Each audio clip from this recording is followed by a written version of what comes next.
Voilà, enfin nous commençons notre live. Bonjour chers camarades. Donc aujourd'hui c'est un live un petit peu spécial, c'est le CLS, donc le Cercle de lecture sociale, que tu peux rejoindre si tu souhaites lire, écrire, découvrir des textes. Nos aspirations c'est de mettre en ligne et de divulguer au format audio des textes inédits, ou en tout cas peu accessibles, méconnus, qui ont trait à la révolution sociale, aux changements radicaux sociaux et de progrès social. Voilà, donc bienvenue, il y a un canal Telegram, tout cela se trouve sur la page dédiée sur www.libradio.org. Et donc, en collaboration avec Libradio, nous tentons de raviver quelques sources locales, donc en tout cas francophones, genevoises, romandes, suisses et francophones, concernant des sujets comme la Commune de Paris, la guerre d'Espagne. Récemment, nous avons parlé de Sacco et Vanzetti, et parce que également ces sujets sont choisis selon un surgissement de l'actualité qui nous ramène à ce qui s'est passé là. Ça peut être par exemple des luttes sociales qui se sont installées à ce moment-là, des conséquences ou des héritages qui ont cours actuellement. Un numéro spécial que l'on fera quand on sera prêt, ce sera sur la tragédie des mines de Courrières, où plus de 1099 mineurs sont morts dans les veines de charbon de cette mine, et ça a donné, on va la faire courte pour aujourd'hui, mais ça a donné le congé hebdomadaire. Donc si on ne travaille pas le dimanche, c'est grâce à elles et à eux qui ont laissé leur vie. C'est important de le savoir à l'aune des concessions et des reculades de la classe ouvrière, alors qu'on devrait continuer d'essayer de conquérir des nouveaux droits. Parce que reculer, ou même être statique, c'est reculer, et c'est un petit peu tout de même trahir des luttes et des combats de personnes qui sont mortes pour cela. Mais on reviendra là-dessus. Aujourd'hui, un sujet un petit peu spécial, donc c'est le 12, pour nous c'est le 11 septembre, on va dire, puisque les lectures ont cours les dimanches, et le 11 septembre, c'est une date qui maintenant est entrée dans la mémoire collective, mais pas pour les mêmes raisons qui nous poussent à lire, à faire ces lectures d'aujourd'hui. Nous allons parler du 11 septembre à Valparaiso, où, je vais le dire dans quelques instants au moment de l'intro, où s'est déclenché un putsch militaire avec le général Pinochet, qui a fini par s'installer au Chili. PACO, elle a collaboré, il y a une internationale, on va en parler dans quelques instants, des dictatures en Amérique latine à ce moment-là.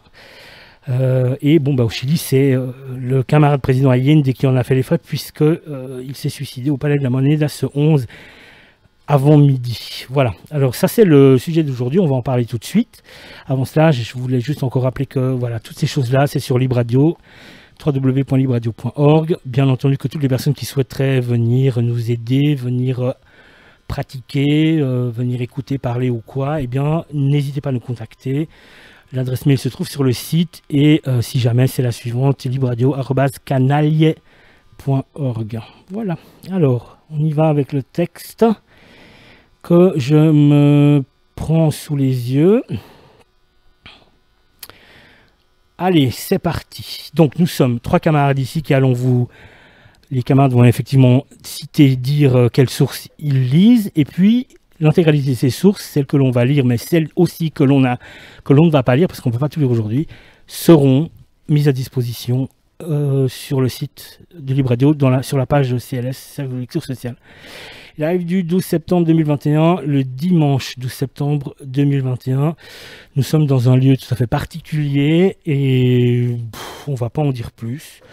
Mais voilà, on aimerait en tout cas remercier énormément les personnes qui nous ont permis de pouvoir faire quand même ce live dans ces conditions complètement à l'ouest. Alors, voilà. Coup d'État au Chili, le putsch militaire du 11 septembre 1973, mardi matin du 11 septembre 1973, l'US Navy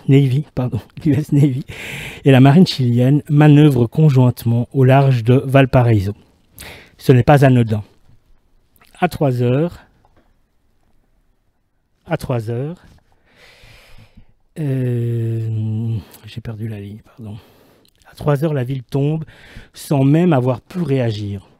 L'infanterie, menée par Augusto Pinochet, s'élance en direction de la capitale Santiago. La Moneda, le palais présidentiel, y est assiégé. Bombardé, il tombe à 9 heures. Salvador Allende, président élu de l'unité populaire, s'y suicide, non sans avoir pu au préalable, par voie de radio, s'adresser au peuple chilien une dernière fois, et la vidéo évidemment sera disponible.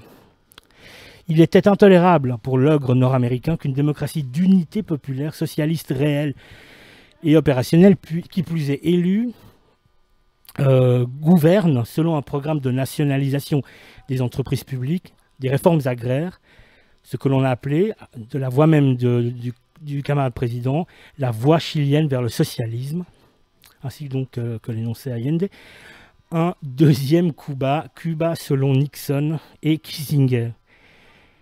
Voilà. Or, en ce qui concerne le sous-continent américain, à court à ce moment-là, et toujours maintenant, ce qu'on appelle la doctrine Monroe, qui est un impérialisme prédateur et sécuritaire des États-Unis à l'encontre des pays d'Amérique latine, qui en fait, de fait, un territoire conquis. Donc c'est l'idée de dire c'est mon précaré, mon jardin à moi, mon grenier. Les Européens, tout ça, la colonisation, c'est fini de toute manière, vous n'y revenez pas, c'est nous les colons, et c'est nous qui allons faire un peu ce qu'on veut là.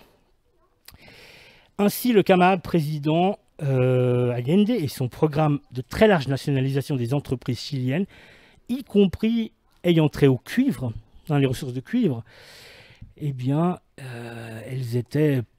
voilà, c'était ce que voulait prendre l'extractivisme capitaliste prédateur qui avait cours. Alors si on met ça bout à bout avec les réformes agraires dont on a parlé, la réforme de la santé, l'augmentation massive des salaires, hein, l'idée c'était de les augmenter de 40 à 60%, également le gel des prix de grande consommation, et enfin, parce que voilà, il fallait quand même une acmé, le rapprochement avec Cuba finit de rendre inacceptable pour les États-Unis la voie vers le socialisme à la chilienne. Alors Kissinger en éminence grise, Nixon aux manettes et la CIA en porteur de valises. La propagande noire, hein, ce qu'on appelle la propagande noire, qui consistait à propager sous couvert de faux documents des informations inventées hein, à dessein, voilà, pour décrédibiliser des gens, tout ça on connaît maintenant. C'est là où c'est intéressant ces lectures également parce qu'on fait le pont entre voilà, un passé qui n'est pas si loin que ça et une actualité, un présent qui est effectivement exacerbé avec en plus les outils que l'on connaît et l'utilisation qui en est faite surtout, bien entendu. Alors, voilà, cette propagande noire n'a pas réussi, n'a pas eu raison de l'adhésion du peuple au programme de l'unité populaire. Dès lors, le seul horizon envisageable et envisagé eh bien, était celui de la violence et du putsch militaire. Alors des grèves furent pilotées, notamment celle des camionneurs, hein, il y en a eu même 2 en fait, des routiers qui menaient... Ces grèves menées et entretenues par les USA privent la population de l'approvisionnement et paralysent le pays, puisque c'est un pays, le Chili, qui est effectivement extrêmement longiligne, hein, et avec des routes, mais pas beaucoup de rails. Donc c'était vraiment extrêmement problématique. Donc on s'est dit, en tapant là, évidemment, les gens vont s'énerver. Ça n'est pas le cas. Les organes de presse sont désinformés, les partis politiques de droite utilisés par les USA, non, tout dans cette propagande noire dont on parlait. Le putsch s'annonçait, y compris avec quelques tentatives avortées, des galops d'essai en quelque sorte, puisqu'il y a eu, avant le 11 septembre, à tout le moins 2 tentatives clairement pilotées par les USA qui ont échoué. Et le 11 septembre 1973 advint, dont nous allons lire quelques articles sélectionnés de sources locales et d'époque. J'ai tout de suite fini. Violence, torture, disparition, meurtre, ce que l'on appelait le miracle économique chilien, promu et promis par les Chicago Boys, hein, des économistes ultralibéraux et autoritaires, mais qui croient encore que le développement économique capitaliste s'accompagne de développement social et démocratie. Plus personne, hein, j'espère. Le capitalisme est non seulement un fléau, mais également une imposture. N'eut bien entendu jamais lieu, ce miracle, jamais, ailleurs que dans le scénario et dans l'esprit dans l'esprit inventé par les classiques capitalistes. En réalité, c'est une dictature impitoyable qui s'installa durablement aux contours internationaux. Hein. En exemple, nous avons le plan Condor, qui fut une des immondes excroissances de cette dictature, une internationale des dictatures. Hein. Les images des vols de la mort lorsque les opposants gauchistes étaient jetés des hélicoptères dans l'océan et donc promis à la noyade, hein, nous habitent toutes et tous. Torture, disparition, assassinats furent innombrables, hein, ciblant les forces de gauche au Chili, en Argentine, en Bolivie, au Brésil, en Uruguay et au Paraguay. Un truc quand même assez singulier. Il s'agit aussi de ne point omettre que ces méthodes de guerre subversive et de contre-insurrection furent expérimentées en Algérie par le commandement français, que des conseils firent le voyage en direction des Amériques, et que donc par écho également en Europe nous étions impliqués, sans le savoir, mais durement impliqués. Selon le rapport, et j'en termine avec cela, selon le rapport éthique de 1991, 2279 personnes furent tuées par des agents de la dictature, 641 mortes dans des, je cite, conditions non élucidées, fin de citation, et 957, je cite, détenus disparus, fin de citation.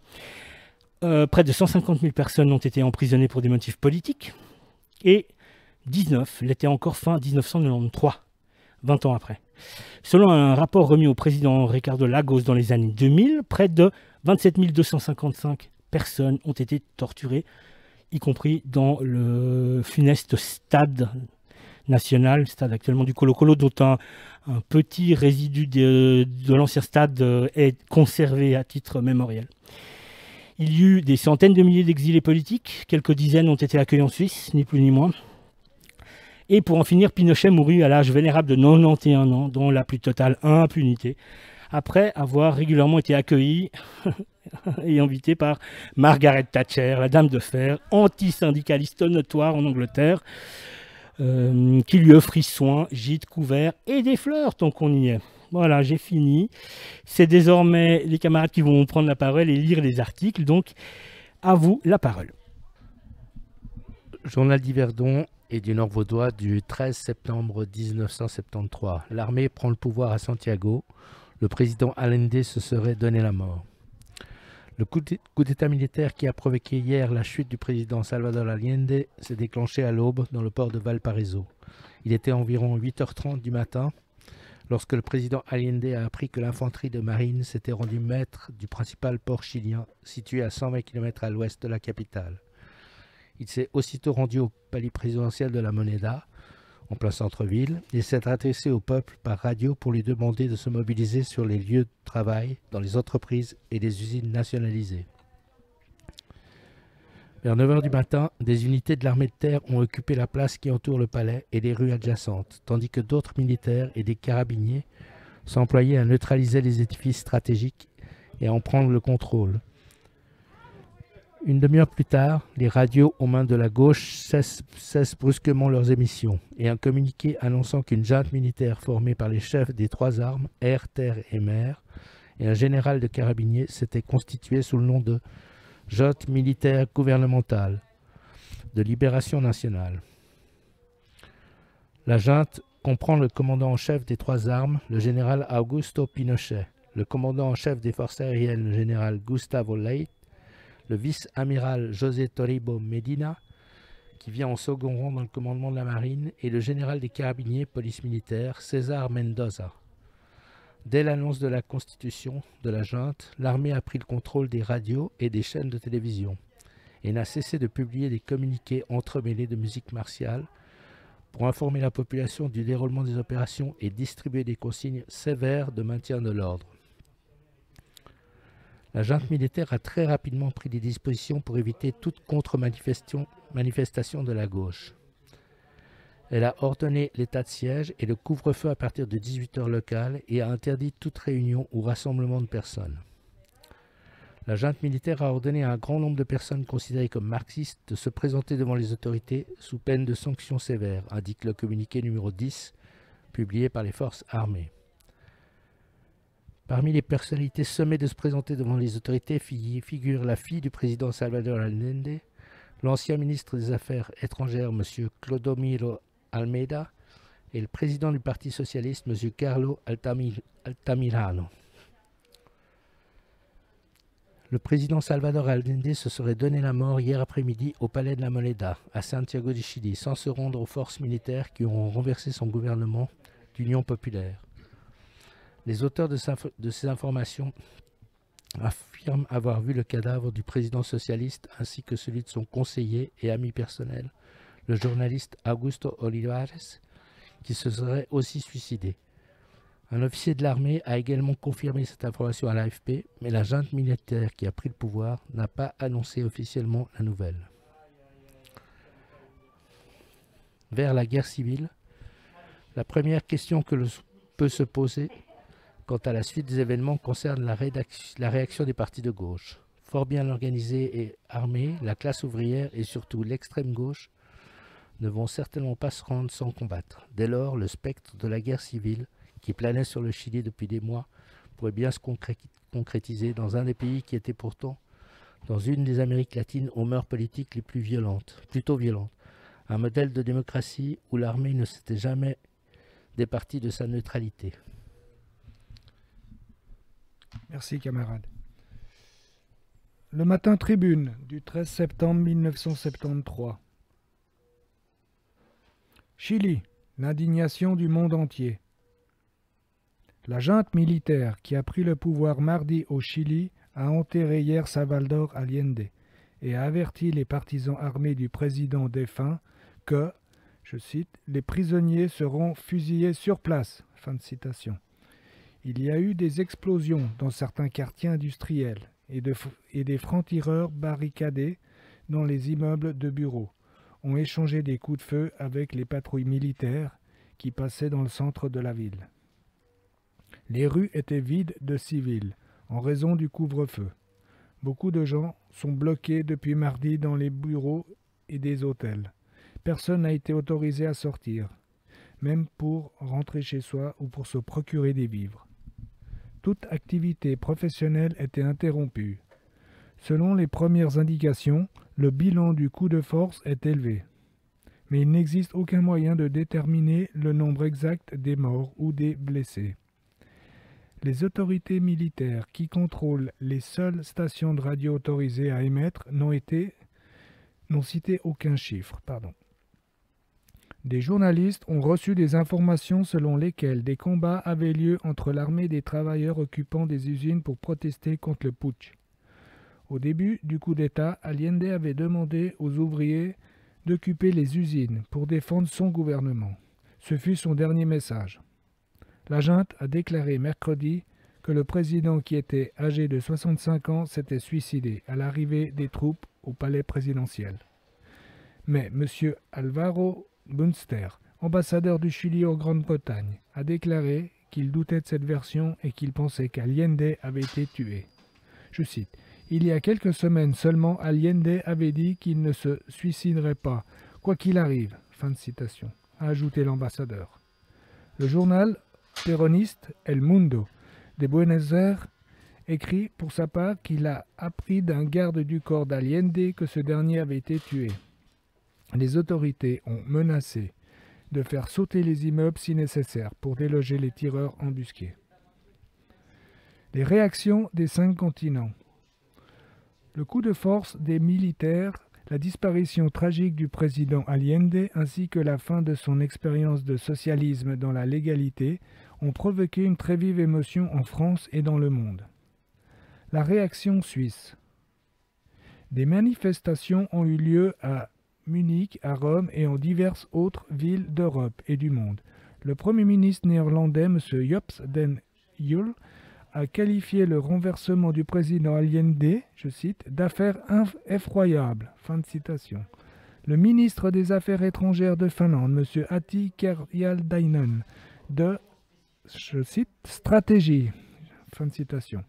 La même émotion se retrouve dans les propos du Premier ministre danois, M. Anker Jørgensen, ou du chancelier Willy Brandt d'Allemagne fédérale, qui a exprimé son grand désarroi et estime que l'on s'acheminait vers la guerre civile au Chili.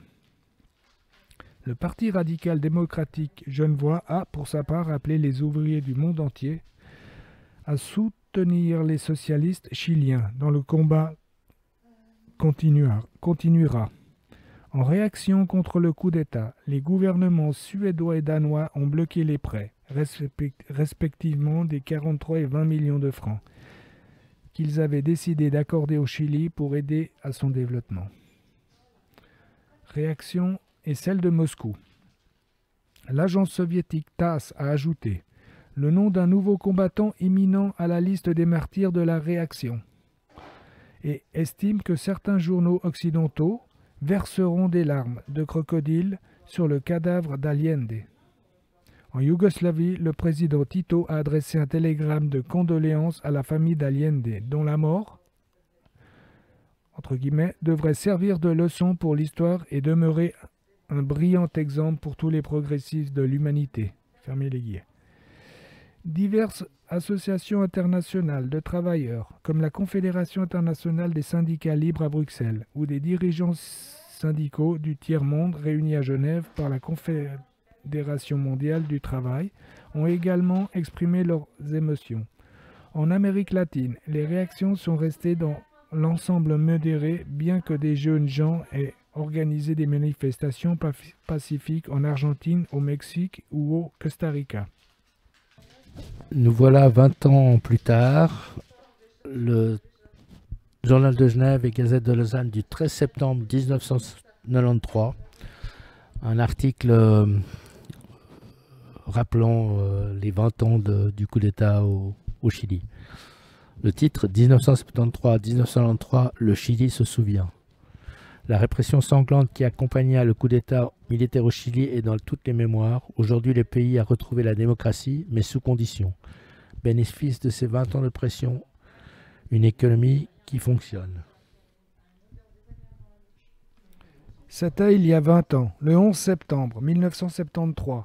Le premier président socialiste librement élu d'Amérique latine, Salvador Allende, est renversé par les militaires et, selon toute vraisemblance, se suicide dans le palais présidentiel de la Moneda. Le Chili sombre dans une tragédie qui a duré près de 2 décennies. Dans les heures qui suivent le coup d'État, des milliers de personnes sont assassinées. Les stades se remplissent de suspects et le fleuve Mapocho commence à charrier les cadavres par dizaines. L'armée, épaulée par la police politique, fait régner la terreur, décapite l'opposition, ferme les théâtres, saccage les bibliothèques. Le rêve est terminé. Pourtant, si le général Pinochet, symbole de cette expérience, est à la tête des putschistes, lorsqu'il bombarde le palais de la Moneda, c'est presque malgré lui. Après 40 ans passés à gravir un à un les échelons de l'institution militaire, le sens de la discipline de ce général avait conduit Allende à le nommer commandant en chef des armées, quelques jours avant le coup d'État. Avec ou contrôle nous, lui auraient demandé les putschistes, 3 jours avant le golpe. La Constitution ménage les militaires. Bien que la démocratie soit revenue au Chili fin 89, le pays reste régi par une constitution taillée sur mesure pour les militaires et pour leurs chefs. En une série de lois surnommées Amar, empêche le pays de s'éloigner complètement de la dictature. Ainsi, le président actuel, Patricio Aylwin, devra laisser sa place aux successeurs que lui désigneront les urnes en mars prochain. Pinochet, lui, reste inamovible jusqu'en 1997 à la tête de l'armée. C'est l'une des garanties que se sont offertes les généraux. Il y en a d'autres, comme la majorité quasi automatique de la droite au Sénat ou la nomination de juge suprême réservée aux pinochetistes, qui assure aux militaires une impunité certaine pour les crimes commis pendant la dictature.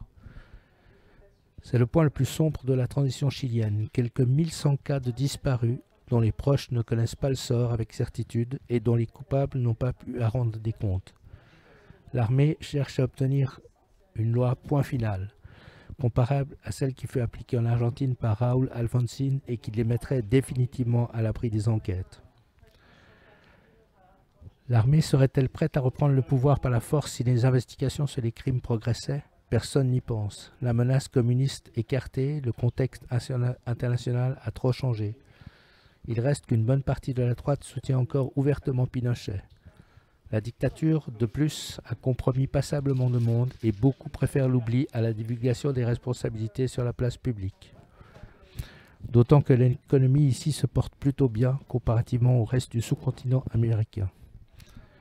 Dans le pays, la réconciliation est sans doute un peu moins amère en période de prospérité relative. À l'extérieur, le miracle économique chilien est même souvent cité en exemple. Le Chili, dès la mort d'Allende, servit en effet de laboratoire aux Chicago Boys qui puis réappliquaient leur option économique ultralibérale sans rencontrer d'opposition. Les régimes autoritaires favorisent-ils ce genre de programme? Le président Alvin lui-même l'avoue. Je reconnais que du point de vue économique, Pinochet a accompli des pas qui ont été très importants pour le succès que nous sommes en train de connaître. Titre: Pinochet, des excès furent commis. 20 ans après le sanglant coup d'État militaire qu'il avait porté à la tête du Chili, le général Augusto Pinochet a concédé publiquement samedi que des excès avaient été commis. Des incidents ont éclaté dans les rues de Santiago lors de manifestations organisées en marge du 20e anniversaire du coup d'État, qui entraîna la mort du président Salvador Allende. La police a dispersé à l'aide de gaz lacrymogène et de canons à eau quelques 3000 manifestants qui jetaient des pierres et des cocktails Molotov. On compte 2 morts. Une personne est morte écrasée par un véhicule de la police durant ces incidents et 3 autres ont été grièvement blessés, ont rapporté des témoins. Celui qui a été sur le champ de bataille sait ce que signifie le bruit des balles, ce que c'est qu'être face à des ennemis. Il sait quand quelqu'un tombe à ses pieds. Tout ceci provoque un désordre mental qui souvent conduit à des excès injustifiés, a dit le général Pinochet par allusion aux événements qui entourèrent le coup d'État, marqué par la mort du président Allende et de milliers de gauchistes présumés. Pour faire une réponse au texte que l'on vient de lire de la Gazette de Genève et de Lausanne, le mercredi 13 octobre 1923, un lecteur, Jacques Forton, a envoyé ce courrier. Le Chili se souvient. Ce lecteur réprouve formellement la façon dont nous avons évoqué la mémoire du coup d'État de 73 au Chili. Le journal de Genève du 13 septembre dernier a publié un article sur le Chili intitulé « Le Chili se souvient ». Le Chili peut être votre journal, sûrement pas. Je vis au Chili depuis 1985, je connais bien le pays actuel et son histoire. Écrire que l'économie du Chili se porte bien comparativement au reste du sous-continent est ambigu parce que si la macroéconomie et l'exportation florissantes, le coût social est désastreux. Le nombre de personnes vivant officiellement sous la ligne de pauvreté a doublé en 10 ans, pour atteindre 45% de la population à la fin de la dictature, 1989. Le fameux miracle économique chilien n'est un miracle que pour ceux qui n'habitent pas dans le pays ou pour une minorité aisée qui s'est bien enrichie durant la dictature. Au contraire de ce que vous affirmez, les Chicago Boys ont rencontré une opposition populaire à leur mesure, mais elle a été écrasée par la répression dictatoriale. Des dizaines de morts lors des marches contre la faim, appelées aussi protestas, en 82-83. Se poser la question, les régimes autoritaires favoriseraient-ils ce genre de programme? Bonne économie relative, réconciliation moins amère, miracle économique est très ambigu, car cela semble suggérer à vos lecteurs que ce miracle valait bien quelques excès ou quelques disparus. Compléter l'article par un encart donnant la parole à Pinochet sans contrepartie est tout simplement de la désinformation. La commission Vérité et Réconciliation instituée par le président Alouin en 1990 et qui comprenait 3 pinochéistes, y compris un ex-ministre de l'Éducation, a clairement conclu qu'il ne s'agissait pas d'excès, mais d'une politique d'extermination destinée à détruire un ennemi.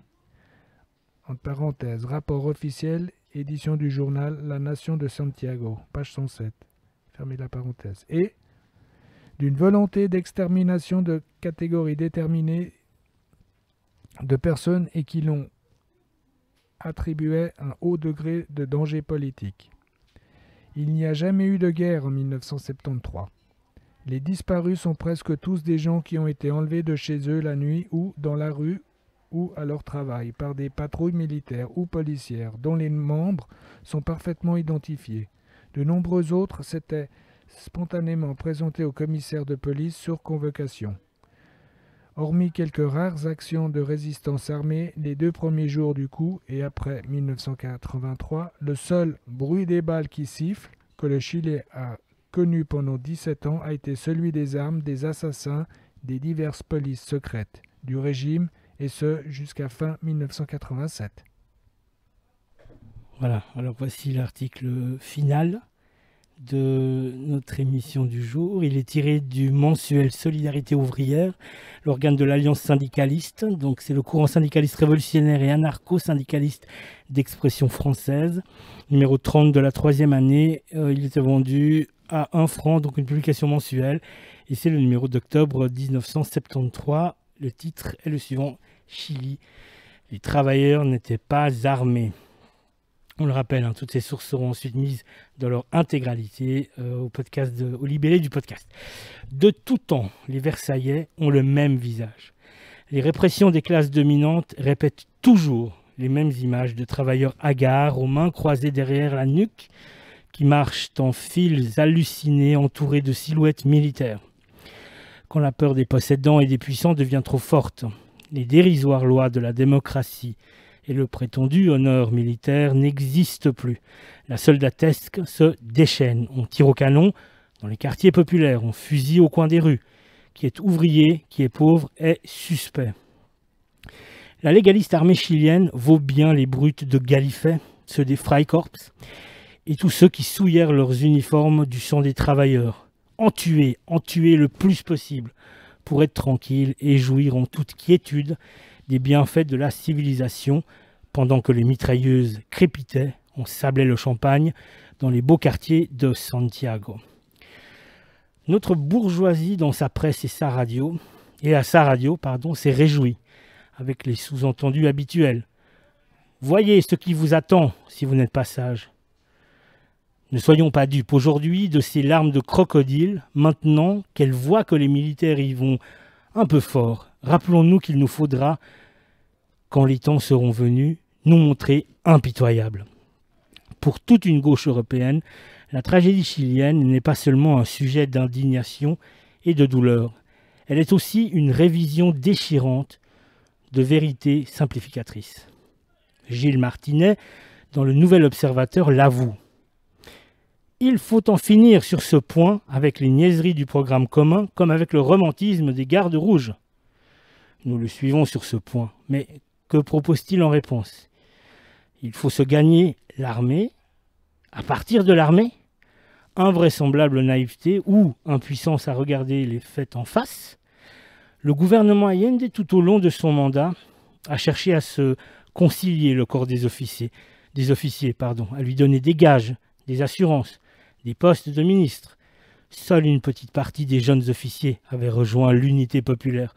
On apprend que 350 élèves officiers ont été fusillés à Concepción.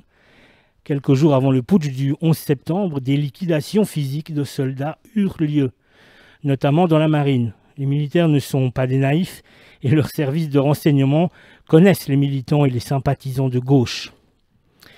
Penser qu'une partie plus que minime des militaires de carrière pourrait rester l'arme au pied devant des mouvements d'expropriation est une des plus funestes utopies qui dévoient le mouvement ouvrier. C'est ignorer l'origine sociale des officiers, leur psychologie de caste. C'est négliger qu'ils possèdent le monopole de la force armée, que cette puissance les place en position d'arbitre et qu'ils entendent la garder. Même Hitler, qu'on ne pouvait soupçonner de tendresse envers les socialistes, a dû se débarrasser des sections d'assaut du parti, des sections d'assaut du parti nazi pour conserver l'appui de l'état-major. C'est passé sous silence que nos armées modernes sont encore plus que celles du passé des armées de guerre civile. Dans la formation des futurs cadres est incluse une propagande pro-capitaliste. Et là-bas, on ne conteste pas le contenu des cours. Le mouvement ouvrier révolutionnaire devra analyser les événements du Chili, les analyser avec froideur. Peut-on passer au socialisme par les voies parlementaires et légales?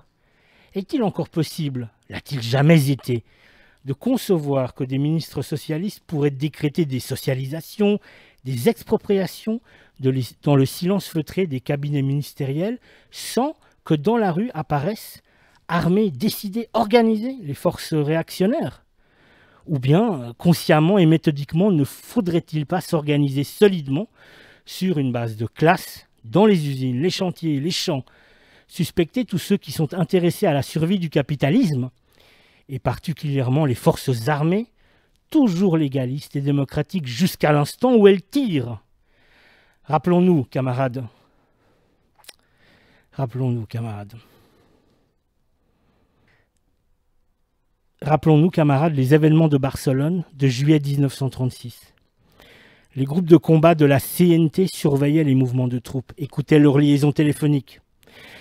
Et quand le signal passa de permanence en fédération locale, le monstre bouge.